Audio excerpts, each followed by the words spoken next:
The Twilight Registry, case file TR 952. You took a wrong turn on Millbrook Road. Classification: active, geographic anomaly. You know Millbrook Road. You've driven it 100 times, maybe 1,000. It's the back road between your town and the highway, the one that cuts through the farmland past the old Greer property. You know every curve, every pothole, every mailbox.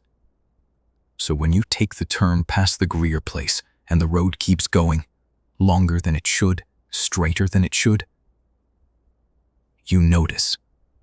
You notice because you know this road, and this isn't it. The trees change first. They were bare November oaks. Now there's something else. Something with bark so dark it's almost black, and branches that reach across the road like fingers trying to hold hands. The light changes too. It's still afternoon, but the quality of it has shifted, like someone put a filter over the sun. Everything is the color of old paper. You check your phone. No signal. Your GPS shows your position as a gray dot on a gray field. The road you're on doesn't exist on the map. You drive for another 10 minutes. The road doesn't curve.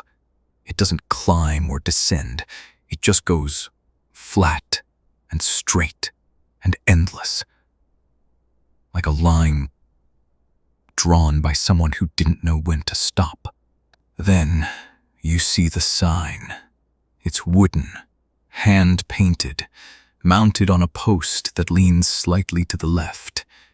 It says, "Welcome to Harrow Crossing Population. Enough established." Before you asked, you don't recognize the name. You've never heard of Harrow Crossing. But something about it feels familiar, like a word on the tip of your tongue that you can't quite reach. The town appears all at once. One moment the road is empty. The next, there are buildings. A jolly store with a porch. A church with a bell tower. A diner with a neon sign that reads "Open" in letters that don't quite glow. They just are, as if the light is coming from inside the glass itself. And people, standing on the sidewalk, on the porch, in the diner's front window. All of them looking at you, not with surprise, not with suspicion, with recognition. A woman on the porch waves, not the polite wave you give a stranger, the wave you give someone you've been expecting, someone who's late.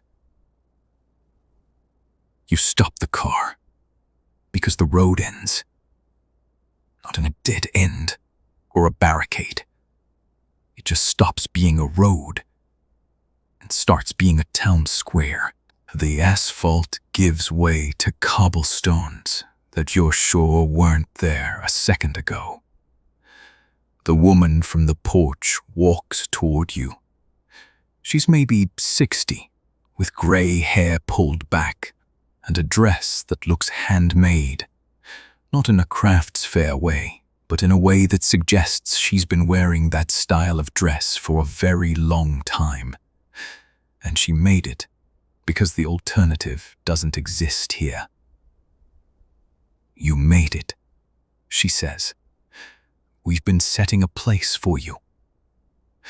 You ask what she means. You ask where you are. You ask how to get back to Millbrook Road. She smiles, the patient smile of someone who's answered these questions before. "Millbrook Road brought you here. It always does, eventually. You just had to be ready." You ask what she means by ready. "Old enough," she says. "Tired enough. Ready enough to stop driving in circles." She introduces herself as Marin. She walks you through the town. It's small. 30 buildings, maybe fewer. Every door is open. Every window has a light on. The church bell rings once, and the sound is warm, like a memory you didn't know you had. Marin shows you the diner. Inside, a man is cooking something that smells like your grandmother's kitchen, the one you haven't been to since you were 12, the one that burned down the year after she died. "That's Ellis," Marin says. "He's been cooking your meal since this morning." "We always know," she says. "The road tells us. It sends one person at a time. Always the right person. Always at the right time." You ask what she means by the right person. Marin stops walking. She looks at you with an expression that's hard to read. Not pity, not hunger, but something in between. Something like the look a doctor gives you before delivering news that will change the shape of your life. "You've been driving in circles for a long time," she says. "On Millbrook Road. On every road. Going to work, going home, going to the store, going to sleep, going to wake up and do it again. You know the pattern. You feel it. The same turns, the same landmarks, the same nothing." She's right. You feel it. You felt it for years.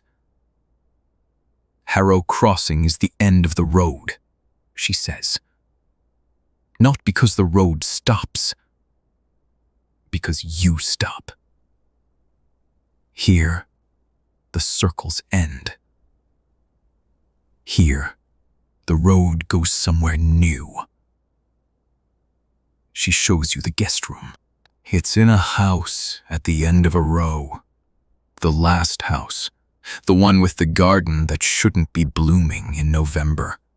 The room has a bed with a quilt that looks exactly like the one your mother kept on the guest bed when you were a child. The same pattern, the same colors, the same loose thread on the left corner. On the nightstand, there's a nameplate. It's wooden, hand-carved, and it has your name on it.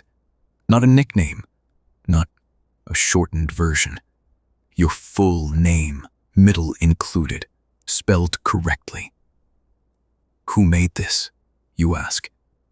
"You did," Marin says. "Last time." You tell her you've never been here before. "You have," she says. "Every time the road brings someone, they don't remember. That's part of it. You have to forget before you can arrive." You stay for dinner. Ellis serves the meal. The exact meal your grandmother used to make. The taste is identical. Not close. Identical. Down to the way the bread is slightly burned on one side. The other residents eat with you.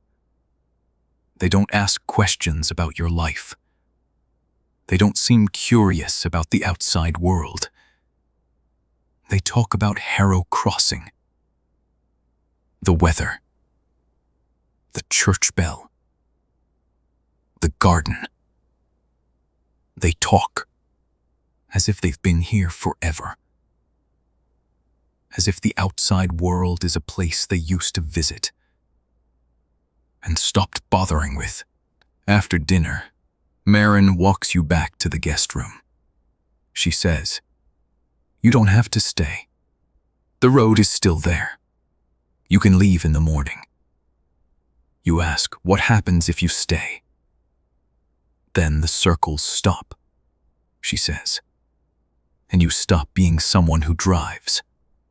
You become someone who lives. You ask what happened to the people in the town, where they came from. Millbrook Road, she says. Same as you. They took a wrong turn. They found the sign. They stayed. You ask if anyone ever leaves. Marin pauses. The church bell rings again. The same warm tone. But this time, it sounds different. Not warm. Patient. Everyone who leaves comes back, she says. The road doesn't go anywhere else. It just goes around and around and around until you're ready to stop. You lie in the bed. The quilt is warm. The room is quiet. Through the window, you can see the garden, and beyond it, the road, Millbrook Road, or whatever it is now. It stretches into the dark, straight and flat and endless. You think about leaving. You think about the drive back, the same turns, the same landmarks, the same nothing, the circles. You think about the nameplate on the nightstand. Your name, carved by your own hand in a room you don't remember entering. You think about Marin's words. Everyone who leaves comes back. You close your eyes. The church bell rings one more time. It sounds like a door closing. In the morning, your car is gone. The space where it was parked is now a garden bed, the same one outside your window, the one that's been blooming for what the residents tell you is a very long time. Marin brings you breakfast. She says, I'll show you the workshop. Everyone here makes something. You'll find yours. You never drive Millbrook Road again.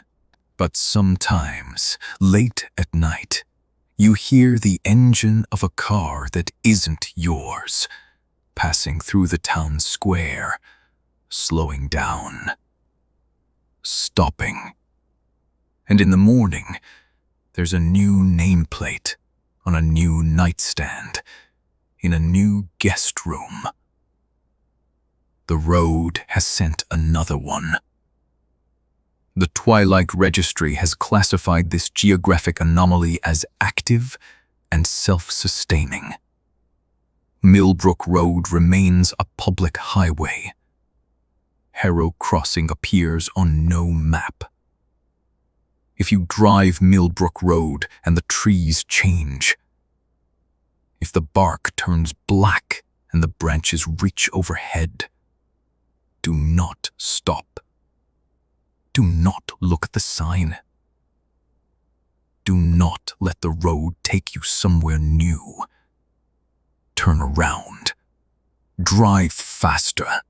And never, ever take that road at dusk. The Twilight Registry, documenting what shouldn't be documented. But this lat, he's still willing.